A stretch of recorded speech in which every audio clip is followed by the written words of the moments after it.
Radio Taku.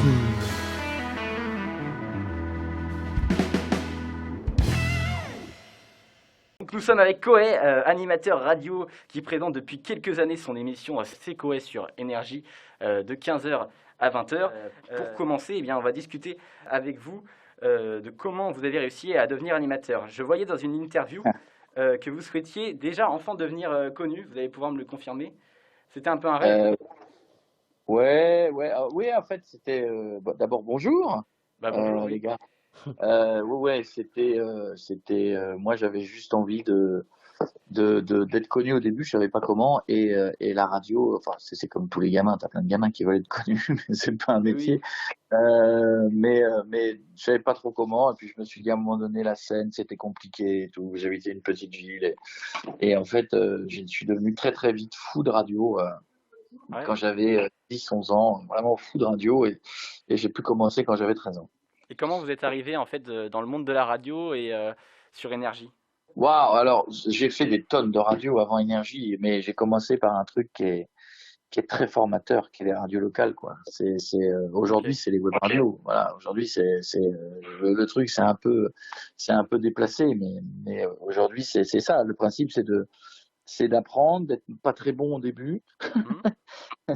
et d'essayer de se dire, ok, je pense que je suis pas mauvais, mais je sais que je suis pas très bon non plus, et je vais me mettre à travailler, et en travaillant, je vais essayer de m'améliorer. Et moi, j'écoutais les radios à Paris, et je me disais, oh là là, les gars, ils sont bons, ils enchaînaient les trucs, les jingles, les trucs. Ouais, je me disais, ça doit être génial. Ouais. Et voilà, j'étais un peu bercé par plein de cultures comme ça, une sorte de culture un peu branchée de la FM, des grandes ondes, comme on disait à l'époque, ou d'RTL et compagnie. Tu vois, il y avait un mélange d'humour un peu large et populaire, et puis en même temps de trucs un peu plus cinglants qu'on trouvait sur les FM. Et je me disais que ce mélange des deux m'allait bien, en fait. Ok.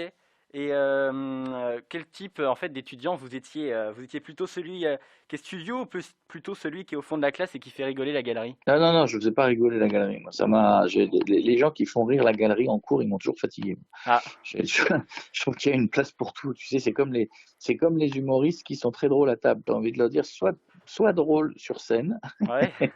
et un peu moins fatigant à table. Tu vois, voilà, non, non, j'étais assez timide, mais j'étais assez réservé, et je trouvais, et justement, la radio m'allait très bien parce que je trouvais il y avait ce côté un peu caché qui me plaisait bien, quoi. Et donc aujourd'hui encore, vous êtes pas pareil, j'imagine, lors de vos émissions et dans la vraie vie. Ah non, non, non, Oui, heureusement. oui. Non, non, bah, d'abord, heureusement pour tout le monde. Et puis parce que ça permet d'abord, parce que tu sais, la radio, un peu comme je la conçois moi, c'est quelque chose qui paraît être bordélique, qui paraît être facile, mais qui est tout sauf facile, en fait. Tu vois, c'est justement quand ça paraît facile que c'est là qu'il y a eu un peu de boulot avant. Mhm. Un magicien qui disparaît ou qui vole, Sébastien Loeb qui te négocie un virage à 300 à l'heure, tu te dis, oh non, c'est facile. Bah, en fait, non. C'est pas si facile que ça, mais pour que ça paraisse évident, cool, naturel et drôle, évidemment, parce que moi, je fais plutôt quelque chose enfin, j'espère, de drôle, j'ai justement, il faut avoir bien bossé ces trucs pour que ce soit une aisance. Ok. Je parlais de votre émission que vous animez de 15h à 20h, donc c'est-à-dire pendant 5 heures d'émission. Déjà, nous, on a du mal à trouver de l'inspiration pour 1 heure d'émission par semaine.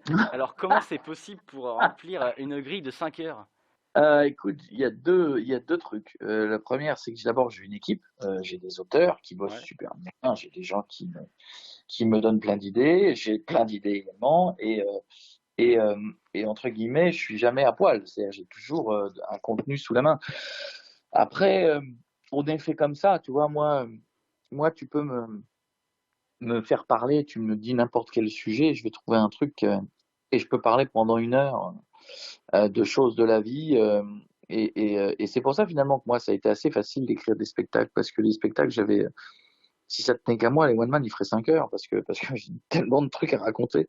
Mais voilà, après, c'est remplir les 5 heures, moi, ne me pose pas du tout de problème. Après, c'est plus une question de fatigue des fois, parce que tu vois, ça demande Mhm. une vigilance quand même. C'est un truc, voilà, tu peux pas faire ça encore une fois en totale décontraction.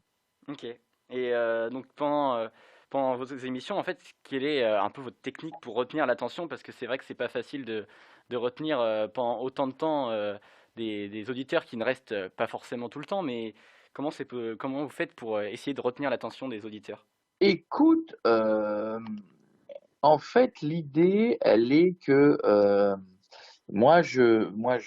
j'essaie à chaque fois de me dire que les gens ils viennent d'arriver, qu'ils n'ont pas écouté ce qu'il y avait eu avant, ce qui est dommage d'ailleurs, et qu'ils vont peut-être pas écouter ce qu'il y a après. Et tu sais, à la radio, tu as quand même encore des choses que tu n'as pas forcément. Enfin, tu te dis, tu en as de plus en plus en digital, c'est les pubs. Tu vois, Ouais. donc il faut quand même trouver un moyen aujourd'hui de dire aux gens, bah, restez avec nous, il va y avoir 5 minutes de pub. Mm.